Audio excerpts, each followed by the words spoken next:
Dominique Sévérac, Le Parisien. Raphaël, est-ce que c'est toujours compliqué de se motiver au mois de juin pour l'équipe de France? On sait que c'est une période à chaque fois difficile. Bonjour à tous. Non, c'est pas spécialement difficile parce qu'on a des responsabilités, on porte un maillot qui nous oblige à donner le meilleur de nous-mêmes. Donc on reste motivé. Cette année, on a un match de préparation avant 2 matchs officiels et 2 matchs importants pour la qualif pour l'Euro 2020. Donc on est mobilisé et on n'est pas là pour préparer les vacances, mais on est là vraiment pour être performant et gagner des points.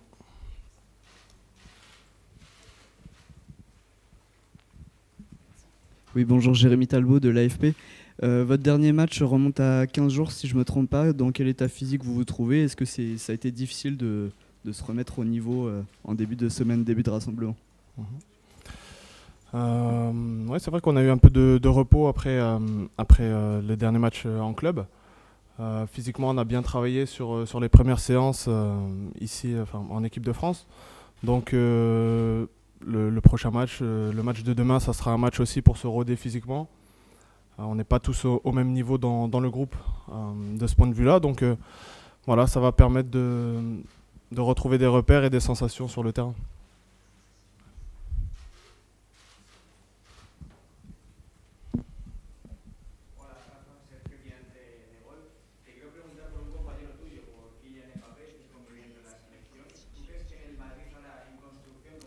Que va a haber cambios. ¿Crees que Mbappé puede encajar en el Madrid, en un nuevo proyecto en construcción? Je ne souhaite pas parler des transferts possibles. Je suis vraiment focalisé sur l'équipe de France. Voilà, après, je n'ai pas discuté avec Kylian directement. Et puis, voilà, je pense que là, on est vraiment focalisé sur notre préparation du match de demain et puis sur les matchs de qualif qui nous attendent. Donc je ne parlerai pas de possibles transferts. Bonjour Raphaël, Bertrand Mattei du Parisien. Justement pour Kylian Mbappé, il a dit récemment qu'il souhaitait prendre plus de responsabilités dans son club. Toi qui est allé très jeune dans un très grand club, qu'est-ce que ça veut dire prendre plus de responsabilités? Est-ce que tu estimes qu'il en a déjà beaucoup en équipe de France? En équipe de France, Kylian, c'est bien sûr un joueur très important pour nous. On compte beaucoup sur lui. C'est un joueur qui a des responsabilités. Après, je pense que dans une carrière, on passe des paliers, on passe des caps. C'est naturel avec l'âge. Et voilà, Kylian, il continue d'apprendre, il continue d'avancer et il avance très vite. Donc c'est bien, c'est un garçon ambitieux. Après, il y a des étapes qui se franchissent naturellement. C'est bien, c'est qu'il a confiance en lui, il veut toujours plus, donc c'est bien. Après, je pense qu'il y a des choses qui se font naturellement, petit à petit, dans une carrière. Moi, par expérience, je sais que voilà, on passe des caps chaque saison et voilà, quand on se sent prêt, c'est bien de passer le cap. Après, voilà, c'est pas simple et en tout cas en équipe de France, il a toujours de plus en plus de confiance. Bonjour Raphaël, Damien Degore pour l'équipe. Tu disais que l'objectif c'était les 2 matchs de qualification à l'Euro, commencer par la Turquie. Qu'est-ce qui est le plus dur dans un match de préparation comme celui qui vient pour la Bolivie, de se concentrer directement pour la Turquie ou essayer de retrouver juste du rythme, des jambes et voilà, des sensations?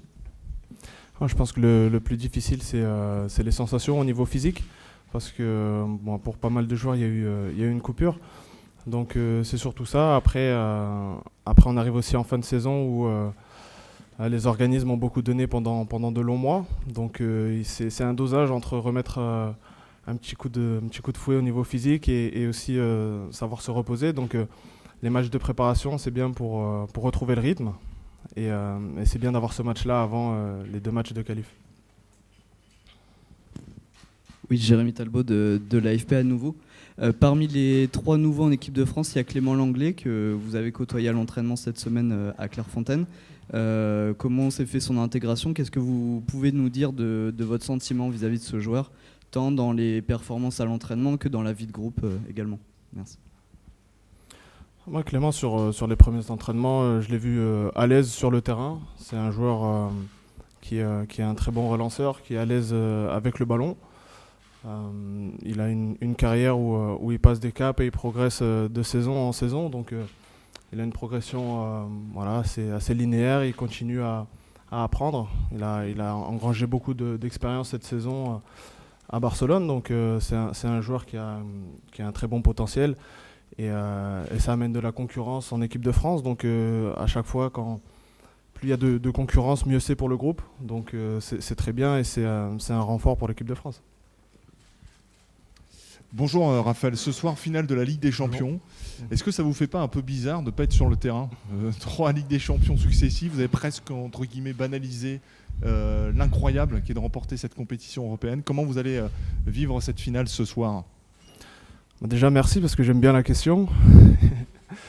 Ouais, c'est vrai que ça faisait un petit moment où on était habitué à des finales de Ligue des Champions.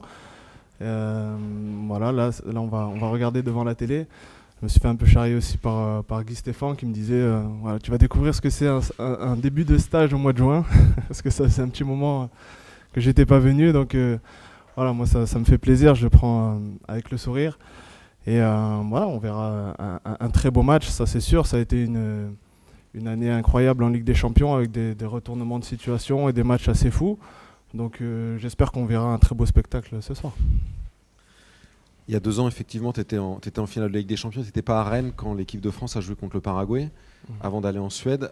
Ça avait été un peu compliqué en Suède, alors que le match contre le Paraguay avait plutôt envoyé des signaux positifs. Si demain, ça se passe bien contre la Bolivie, est-ce qu'il faudra ne retenir que le positif? Non, je pense que c'est un match pour nous préparer. Donc après, on ne sait pas si ça va bien se passer ou pas. On va faire le maximum pour que ça se passe bien. Voilà, il y a quelques années là, contre la Suède, c'était un adversaire coriace et ça a été difficile. On sait que la Turquie, ça sera un adversaire aussi redoutable. Donc voilà, on va bien se préparer et puis on espère que ça se passera bien. Bonjour, Pablo Huissa. Pour rebondir un peu sur la question l'avant-dernière, je voulais savoir, une sélection d'équipe de France, c'est toujours génial, mais est-ce que demain à 21h, tu n'aurais pas préféré être en tribune à Dijon, par exemple? Pas mal aussi celle-là de question. Ouais, c'est vrai que c'est dommage de jouer en même temps que le match de barrage, mais bon, c'est comme ça. Je regarderai le résultat après, mais voilà, c'est tombé comme ça. J'aurais préféré autrement, c'est sûr, mais bon, voilà, c'est dommage pour moi. Raphaël, bonjour, Arnaud Huchette pour Ouest France. Vous affrontez régulièrement Wissam Ben Yedder depuis 3 ans déjà en Liga espagnole. De par son profil, qu'est-ce que selon vous il peut apporter de plus à l'équipe de France offensivement? Ouais, c'est un profil assez atypique. Il a une grosse qualité technique, il joue très bien entre les lignes. Il arrive à se projeter vers l'avant. Donc c'est un joueur, lorsqu'il est trouvé entre les lignes, qui fait beaucoup de mal à l'adversaire. Donc voilà, bien sûr qu'il a quelque chose à apporter au groupe. Et voilà, s'il est appelé, c'est parce qu'il a des qualités. Et en tout cas, à l'entraînement, il fait ce qu'il faut, il s'entraîne bien. Après, voilà, je pense que le coach prendra ses décisions, comme toujours. Mais bien sûr qu'il apporte quelque chose au groupe. Ouais. Raphaël. Xavier Grimaud, RMC Sport. Sur la finale de la Ligue des Champions, est-ce que vous avez un prono tout d'abord? Et est-ce que tout le groupe va être plutôt supporter de Tottenham pour les raisons que vous pouvez imaginer? Bien sûr que ça nous ferait plaisir que des coéquipiers remportent ce trophée. Après, je ne sais pas qui est pour quelle équipe, mais ça sera un match disputé et bien malin dira qui va gagner. Mais voilà, j'espère en tout cas avoir un beau match et pourquoi pas avoir des Français soulever ce trophée. Ouais. Juste une autre question également sur la Coupe du Monde des filles. On sait que vous avez discuté avec elles. Quel conseil, numéro 1, peut-être vous leur avez donné pour aller au bout? Ouais, c'est vrai qu'on a eu l'occasion de discuter, c'était intéressant. Le conseil, c'est bien sûr d'être forte collectivement. C'est le groupe avant tout et que chacun joue son rôle dans l'équipe à fond pour tirer le groupe vers le haut. Ça, voilà, c'est le conseil qu'on a donné en premier. Après, c'est jamais facile et même en appliquant ça, on ne réussit pas toujours à gagner. Donc, en tout cas, on leur souhaite d'aller le plus loin possible et pourquoi pas de ramener la coupe à la maison. C'est toujours, j'imagine, un petit moment particulier pour vous de venir vivre un match à Nantes, stade de la Beaujoire. Donc déjà, quel est votre état d'esprit aujourd'hui? Même si c'est un match amical, mais comment vous sentez ce moment? Oui, c'est toujours très particulier pour moi parce que voilà, j'ai commencé ma carrière en professionnel ici. J'ai fait le centre de formation. J'ai grandi ici aussi en tant qu'homme puisque ça fera 30 ans demain que je me suis marié à Nantes. Je suis désolé, je ne serai pas avec mon épouse, mais bon. Voilà, donc c'est plein de choses. Ça représente une très belle partie de ma vie. Certes, il y a quelques années, les années passent, mais c'est toujours avec grand plaisir de revenir ici et dans ce stade où j'ai fait mes débuts professionnels. Oui, bonjour Didier, Pierre Niguet, la chaîne Équipe. Il est probable qu'Olivier Giroud ne soit pas titulaire demain pour les. Ah, il ne le sera pas, c'est pas probable. Donc il est sûr qu'Olivier Giroud ne sera pas titulaire demain. Voilà. Du coup, donc il y en aura un autre. On aura une animation offensive un peu différente, puisqu'évidemment il y a eu beaucoup de temps de jeu en équipe de France. Qu'est-ce que vous avez envie de mettre en place? Est-ce que c'est l'occasion de tester quelque chose de différent en termes d'animation offensive, puisque Giroud a un profil évidemment bien à lui? Ça sera différent. C'est pas testé, ça sera une animation différente qui ne sera pas forcément celle le 8. Mais par rapport aux joueurs, en tenant compte des informations que j'ai aussi avec des joueurs, des objectifs différents, il y en a qui débuteront. Le fait d'avoir plusieurs changements me permettra de répartir le temps de jeu. Mais c'est vrai que Olivier a très souvent joué avec nous, avec son jeu spécifique en appui. Et bien, on n'aura pas Olivier et un joueur dans ce registre-là, mais ça n'empêche pas d'avoir d'autres possibilités, d'autres formules qui peuvent amener aussi du danger et créer des problèmes à l'adversaire.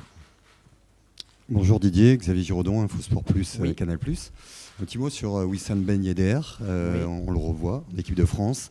Diriez-vous qu'il a passé un palier, gagné en maturité au regard pas seulement de ses statistiques, mais de ce que vous voyez, que c'est le bon moment pour lui d'être en bleu? Il était déjà performant, efficace, c'est ce qu'on demande à un attaquant. Cette année, cette saison, il a été très efficace en termes de, puisqu'il a une trentaine de buts, toutes compétitions confondues. Il doit avoir une bonne dizaine de passes décisives, même s'il n'est pas décisif, lui, il ne tire pas les coups de pied arrêtés, les corners. Donc ça ne compte pas dans son jeu, donc c'est des passes dans le jeu. Oui, il a un profil différent, une adresse importante. Habilité avec les deux pieds dans des petits espaces, centre de gravité bas. Il a eu à jouer aussi des fois seul en pointe. On peut penser que ce n'est pas la meilleure des solutions, mais il a eu à le faire avec des avantages, des inconvénients. Mais les défenseurs ont du mal à avoir un point de repère avec lui parce qu'il se déplace bien. Donc c'est une alternative pour nous et un profil différent pour avoir des associations aussi différentes. Mais il est déjà venu avec nous, il n'est pas venu régulièrement, mais il a déjà fait de très très bonnes saisons. Cette année, elle est encore plus à mettre en valeur, même si ce sont que des statistiques. Mais quand on parle d'un attaquant axial, l'essentiel c'est quand même de marquer des buts, de faire marquer, mais surtout d'en marquer. Bonjour Didier, Philippe Sanfranche pour RTL. J'imagine que vous allez suivre le match de ce soir. Comment est-ce que vous expliquez l'ultra-domination du foot anglais cette saison? Est-ce que vous pensez qu'on rentre dans un cycle un peu comme on a vécu les années espagnoles pendant plusieurs années? Et puis si possible, un petit mot particulier sur Moussa Sissoko, qui est un joueur que vous avez toujours soutenu, même quand il était en difficulté et qui aujourd'hui est au top du top. Hugo, non, pas de mot particulier, non. Hugo, non. Bien sûr, allons-y, c'était pour pas faire... Non, mais après, tirer des conclusions aujourd'hui, oui, quand on voit la finale de l'Europa League et la finale de la Ligue des Champions, bon voilà, c'est l'Angleterre. Et puis l'an dernier, c'était quoi? Ils n'étaient pas là. Est-ce qu'ils le seront l'année prochaine? Vous savez, la vérité d'une année, c'est pas forcément... l'an dernier, ils n'y sont pas arrivés. Et beaucoup de personnes ont pu dire, oui, mais ils sont trop sollicités dans leur championnat, ils laissent trop de gomme, il y a trop d'intensité. Il y a eu la même cette année, je pense, et ils sont là. Donc des fois, notamment pour Tottenham, ils sont passés souvent plus à être éliminés qu'à être qualifiés, mais ils y sont, et comme Liverpool, après cette défaite 3-0 à Barcelone. Donc voilà, c'est la vérité de cette saison. Est-ce que ça se confirmera, sincèrement, je ne le sais pas. Ça peut, comme ça peut changer aussi. Après, sur le match, c'est une finale, c'est toujours particulier, évidemment, d'avoir 2 joueurs français à Tottenham, et dont Hugo, notre capitaine, et Moussa. On va regarder un peu plus attentivement Tottenham, non pas qu'on ait quelque chose contre Liverpool, mais même pour nous, après, de récupérer 2 joueurs, s'ils ont le bonheur, l'immense bonheur d'être champion d'Europe, c'est quand même mieux psychologiquement. Hugo, c'est toujours Hugo. Moussa, oui, je lui ai accordé énormément de confiance, même si pour lui, au moment où il devait être là, le moment le plus important, il n'était pas avec nous, c'était pendant la Coupe du Monde. Il a été très très important avant et pour le championnat d'Europe aussi. Mais comme c'est quelqu'un humainement déceptionnel aussi, il n'a aucune aigreur, voilà. Et quand il vient, c'est du pain béni, Moussa, pour quel que soit l'entraîneur ou le sélectionneur. Il joue 5 minutes, 10 minutes, il peut jouer à tous les postes, il est à fond. Voilà, il a été trop, sincèrement, comme ça arrive parfois avec d'autres, comme Olivier d'ailleurs. Mais bon, il faut toujours à chaque fois qu'il marque des buts, qu'il fasse marquer. Moussa, c'est pareil, décrié alors que c'était injuste. Après, il est dans son registre, mais par rapport d'avoir un joueur avec son profil dans un groupe, que ce soit pour démarrer un match ou rentrer, je peux vous dire qu'il vaut mieux l'avoir avec soi que plutôt l'avoir en face. Buenas tardes, señor Deschamps. Hola. Rafael Sempertegui del diario La Razón de Bolivia. Sí. Consultarle qué sabe usted del seleccionado boliviano, su juego, sus figuras, su entrenador, qué es lo que se ha podido enterar del equipo nacional para jugar este fin de semana aquí en Nantes. ¿Qué conoce de Bolivia, por favor? Gracias. Heureusement que je les connais, je les ai regardés. Oui, c'est une sélection qui est en pleine reconstruction. Il y a le nouveau sélectionneur Eduardo Villegas qui est arrivé il y a 2 matchs. Il a décidé d'incorporer énormément de jeunes. Ils sortent de 2 matchs sur le continent asiatique. Évidemment, pour eux, c'est la préparation de la Copa América et ce match d'ouverture contre le Brésil le 15 juin, même si mon alter ego Eduardo pense, et c'est logique de par le fait qu'il ait incorporé de nouveaux jeunes, l'objectif c'est le Qatar et la qualification pour le Qatar. C'est une équipe sud-américaine avec les caractéristiques habituelles. Il y a ce don de soi, ils ont ça dans l'ADN, la fierté de représenter leur pays, avec un jeu plutôt basé au sol, des petits gabarits. Ils ont une faculté à jouer direct aussi, à se projeter très vite sur les 2 derniers matchs qu'ils ont eus, même s'ils n'ont pas... C'est pas une équipe qui a plus la possession que l'adversaire, mais ils se projettent vite, des joueurs petits, rapides sur les côtés aussi, donc je m'attends à une belle opposition, même si je sais que pour Eduardo Villegas, c'est un match de préparation et que le premier objectif pour lui et son équipe, c'est évidemment la Copa América avec ce match d'ouverture contre le Brésil. Bonjour Didier, Dominique Sévrac, le Parisien. Il y a 10 champions du monde qui ne sont pas là. Parfois, c'est souvent un choix, parfois c'est contraint, comme par exemple Hernandez. Est-ce que Pardon, je n'ai pas entendu. Comme Lucas Hernandez, c'est contraint, c'est pas un choix. Oui, quand ils sont blessés, voilà. oui. Est-ce que ce renouvellement incessant, c'est ce qui permet le bouillonnement de l'équipe de France, qui maintient l'équipe de France en éveil permanent? Il y a besoin de ça. Mais il y a le dernier stage, c'était la même chose. Là, la seule différence, c'est qu'il y a des nouveaux, c'est la première fois, il y en a 3. Mais j'en avais pris avant, il y en a d'autres qui sont revenus. C'est pas figé, évidemment, on fait toujours référence combien il y a de champions du monde. Certes, il y en avait un peu plus sur le mois de septembre et octobre, et puis sur novembre et mars, ça évolue et ça sera comme ça. Ça a toujours été de tout temps. La concurrence pour être dans les 23, et quand ils sont là, il y a de la concurrence sur les 23 aussi. Donc oui, ça ne peut pas être figé. Et puis les trajectoires de certains joueurs sont pas celles attendues. Et si j'estime à un moment, c'est pas parce que un des 23 est champion du monde, si j'estime qu'il y en a un autre qui peut amener un plus ou quelque chose de différent, je choisis. Donc j'ai toujours fait comme ça et je continuerai de le faire comme ça, même si, vous le savez, j'ai des choix de plus en plus difficiles parce que je ne vais pas me plaindre, mais j'ai beaucoup de joueurs de qualité et il y a beaucoup de jeunes aujourd'hui qui ont 20 ans, qui jouent dans les grands clubs et qui ont aussi beaucoup de qualité. Mais bon, jusqu'à preuve du contraire, je peux en prendre que 23, même si là j'en ai pris 24. Mais voilà, donc je serai toujours... la porte, elle est toujours ouverte et il y aura toujours des... Voilà, c'est pas figé, heureusement. C'est pas possible que ça soit figé. Si à un moment j'estime que je fais le choix qui me semble être, pas pour moi, mais qui me paraît être le meilleur pour le groupe et l'évolution de ce groupe. Bonjour Didier, Damien Degand, l'équipe. En parlant de jeunes de 20 ans, est-ce que tu serais tenté demain d'aligner Kylian Mbappé en pointe vu que Giroud joue pas? Et qu'est-ce que Kylian Mbappé apporterait à l'équipe de France s'il est aligné en pointe demain? C'est pas une tentation, il peut le faire, voilà. Après c'est une question d'animation, je vais le répéter, Kylian il peut jouer à tous les postes d'attaque.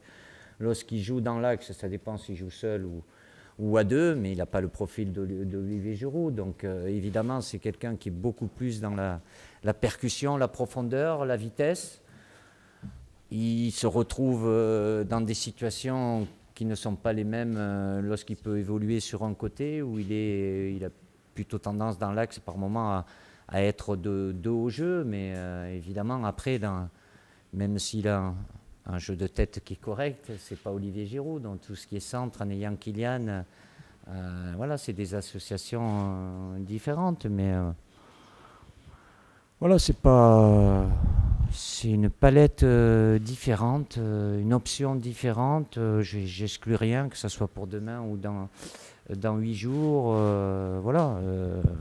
Après, je vous le répète, comme je l'ai déjà dit, comme tout attaquant, si vous leur demandez la position qu'ils préfèrent, c'est dans l'axe, parce que dans l'axe, on est plus près du but. Et il y a un peu moins d'efforts défensifs, mais quand il a eu à le faire, Kylian l'a fait aussi, et quand il y a besoin de d'autres compensations, les joueurs offensifs le font, parce que je leur laisse cette liberté-là. Oui. Bonjour Didier, Jérémy Talbot pour l'AFP. Vous revenez à Nantes, mais Léo Dubois également. Eh oui. Et oui. Vous avez eu l'occasion de le voir à l'entraînement cette semaine à Clairefontaine. Quelle impression il vous a laissé? Il est content.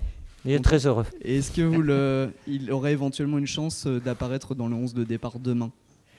Merci. Il est là. Il est dans les 23, donc il a la possibilité de pouvoir débuter ou de pouvoir rentrer. Évidemment, pour lui, c'est une étape. Ça doit être une première étape, mais si je l'ai pris, c'est parce que j'estime que c'était le moment par rapport à la progression qu'il a eue de Nantes à Lyon, même si au début, c'était un peu difficile pour lui. Et malgré... bon, il a eu quelques pépins aussi, et puis une concurrence. Il est quand même... il a 2 internationaux avec lui au poste d'arrière droit. Et puis c'est lui, et il va prendre confiance. Et le fait d'être là, au-delà du fait, en plaisantant, même si c'est la réalité qu'il est très heureux, voilà, il n'est pas inhibé, et voilà, il est relâché, et il se met au niveau par rapport à la qualité qu'il peut avoir à travers les séances d'entraînement. Bonjour Didier. Oui. Julien Thomasville, les DNA. Les matchs les plus importants de ce rassemblement seront certainement ceux en Turquie et en Andorre. Après une saison qui est assez longue, où les organismes ont été éprouvés, qu'attendez-vous demain du match contre la Bolivie, individuellement et collectivement de votre équipe? Ce match-là, il est dans l'optique du match du 8, à travers certains joueurs qui sont là. Bon, après, je ne pourrais pas atteindre tous les objectifs, mais il y en a certains qui se sont arrêtés le 12 mai. Donc ça fait déjà plus de 15 jours, d'autres 10 jours, une semaine. Il y en a qui ont moins joué, d'autres plus joué. Il y en a certains qui ont quelques petits bobos, quelques petites fatigues aussi. Donc on va gérer ça, mais le match, il est là. Évidemment qu'on va le jouer demain pour le gagner, parce qu'il n'y a rien de mieux. Mais c'est l'objectif, ce match-là, il nous sert, et je l'ai mis là, c'est pour faire en sorte d'amener l'ensemble des 23 joueurs au mieux de leur forme pour le match en Turquie, en sachant que c'est La date, elle est là. C'est pas la meilleure période parce que c'est fin de saison, mais bon, c'est valable aussi pour nos adversaires. Et vous avez vu la Turquie, ils ont rajouté 2 matchs. Ils ont fait jouer un premier match à des joueurs qui n'ont pas du tout de temps de jeu. Après, chaque sélectionneur prend les options qu'il veut, mais forcément. Puis là, il y a des joueurs qui ont joué. Nous, on en a 2 avec NJ et Olivier mercredi. 2 qui jouent ce soir. Ils arriveront que lundi soir. Donc, on s'adapte, mais pour faire en sorte que le groupe soit au top par rapport au premier match qui nous attend le 8 en Turquie. On va conclure avec Bertrand Metellier. Concluons. Bonjour Didier. Justement à propos de Bobo, quelles sont les nouvelles de Blaise Matuidi qui avait un petit pépin à la cuisse? Est-ce qu'il est capable de débuter demain? Et puis une autre petite question, est-ce que vous avez déjà décidé quel gardien allez-vous quitter mardi?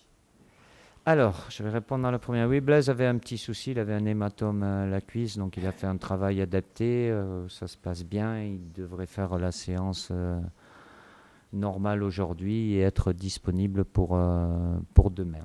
En ce qui concerne les gardiens, même s'il y a, il y a une séance d'entraînement aujourd'hui, il y a un match demain, mais Alphonse débutera le match, ça je vous l'ai dit.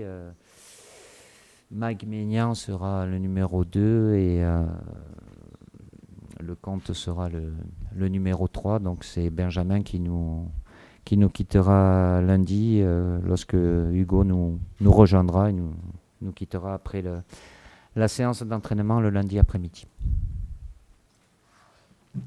Merci. L'entraînement est ouvert, le premier quart d'heure est là.